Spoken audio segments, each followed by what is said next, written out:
Hello everyone! Welcome back to the Secrets to Kumihimo series. This is video number 4. Now I know we covered 8 strands and 8 strands with beads, but today we're going to introduce the square Kumihimo disc or plate.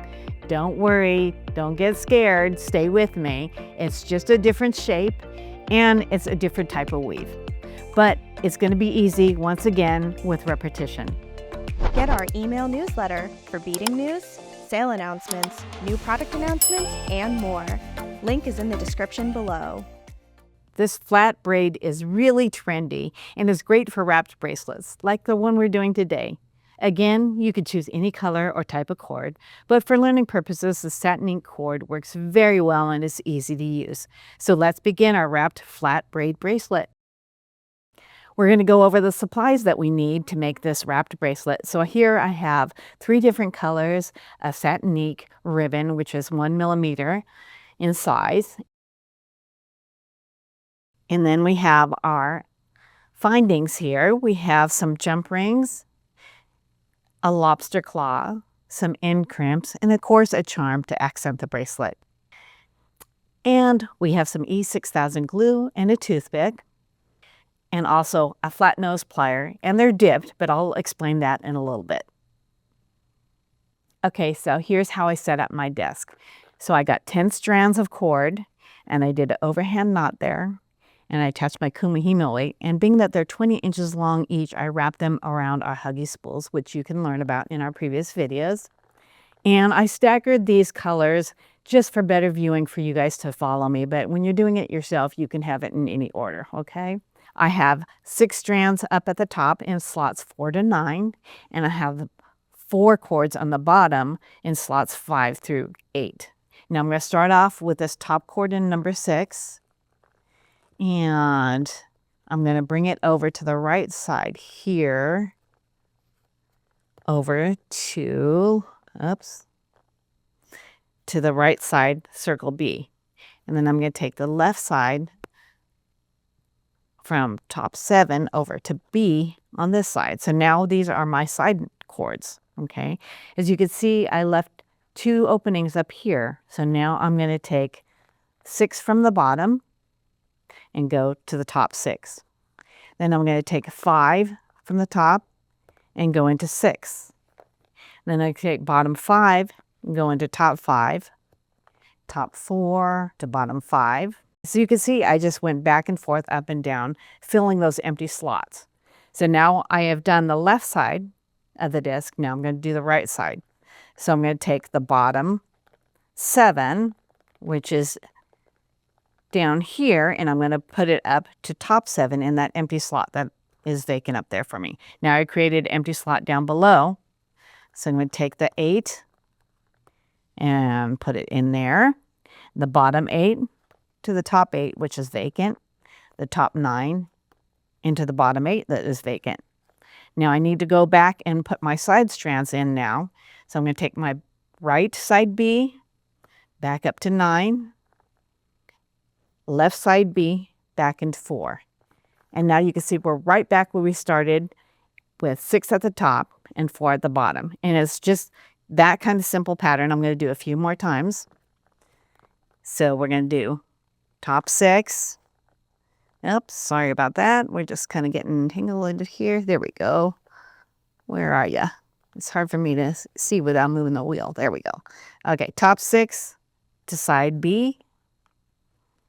Top 7 to left B over there. Created the open spots here.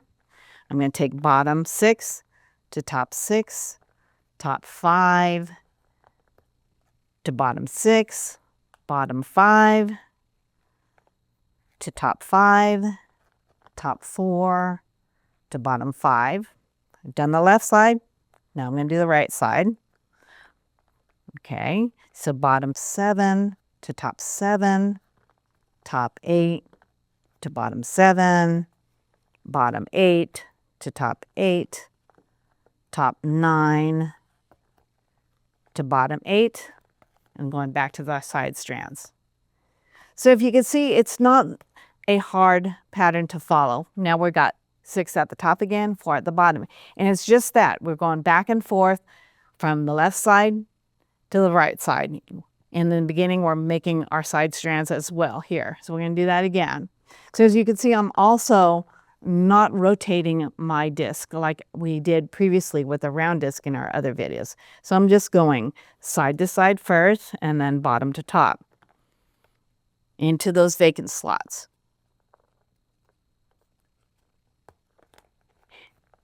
There we go. And it just becomes repetition after a while. We did the left side, now we're doing this side. And you're just filling those empty slots that you created. And once you did that, back to the side again. Okay, and then we start all over. Top to the left and right sides, creating those open gaps up there. Starting at the bottom, going to the top, back and forth, back and forth. Did the left side, now we're doing the right side.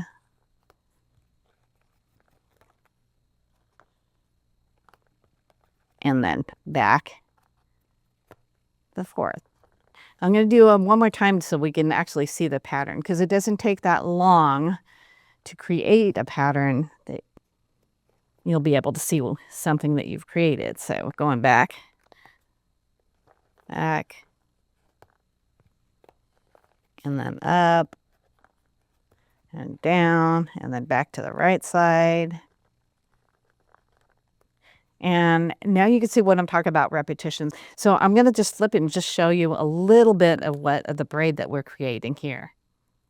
So we're going to just keep doing that. I did that maybe about 3 or 4 times, and it's already created a little bit.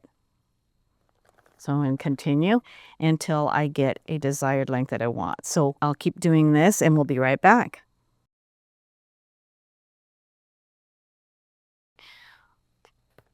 All right. And I'm going to show you exactly how much we have right now. And as you can see, this is the length of actually a single bracelet if you want, at least for me, if I wanted to stop and make a single bracelet.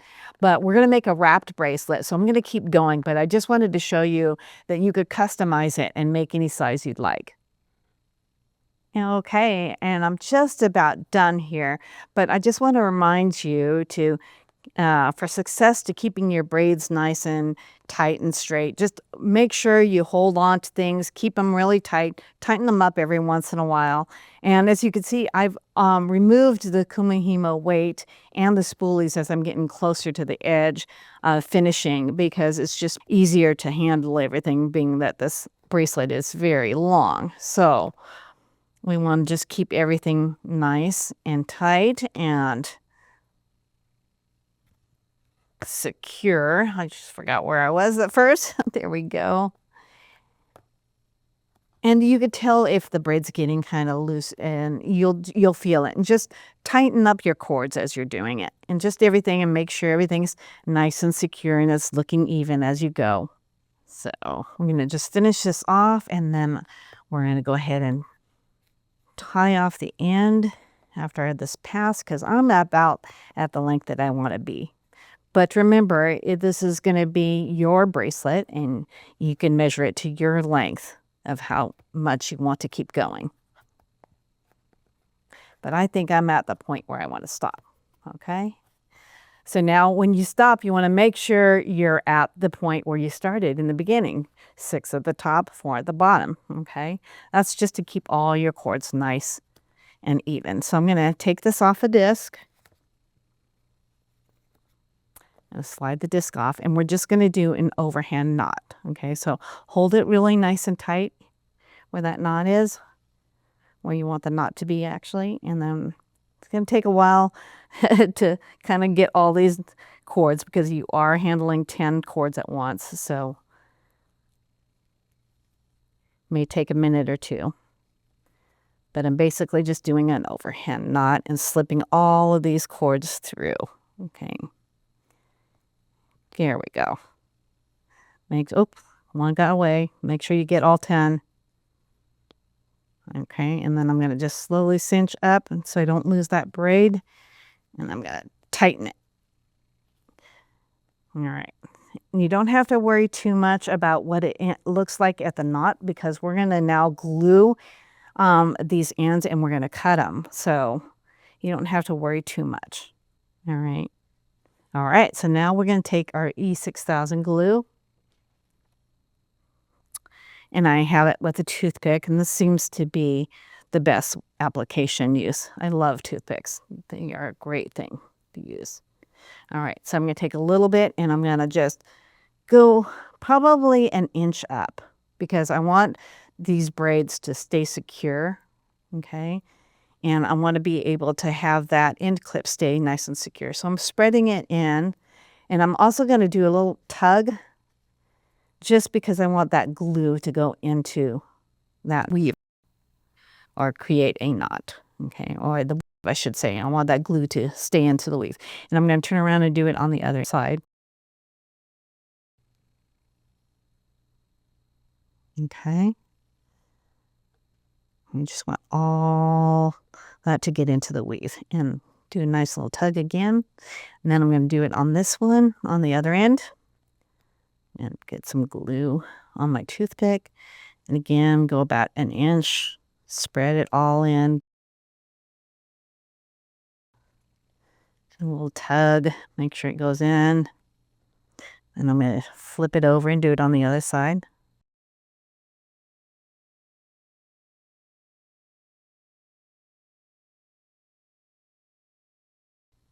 All right, then we're doing it more on this side. All right, and now we're just going to let that dry for a few minutes. All right, so I put a crimp end on one end, and we're going to go ahead and do it on this end. So now that the glue's dried, I'm going to take my scissors and I'm going to cut. And you can see it's really nice and even there. And then I'm going to take my crimp end, and now I have my pliers that I have dipped in Tool Magic, and that actually helps protect from marring our end clip. And you can find out more about our Tool Magic on our website. So I'm just going to go ahead and slip that on and give a slight crimp and then tighten it down on both ends. Okay. And now I'm ready to attach my charms and jump rings. So now I'm going to attach my lobster claw.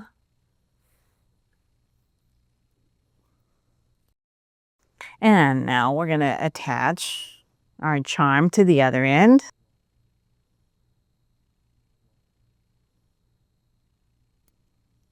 And hold it there.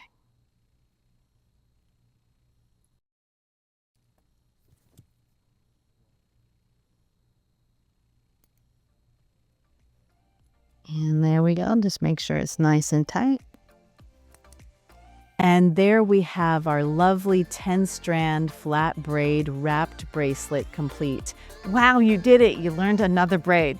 In the next video, we'll be doing a flat braid, but incorporating beads. We'll see you in the next video. Don't forget to like, share, and subscribe, and sign up for our email newsletter.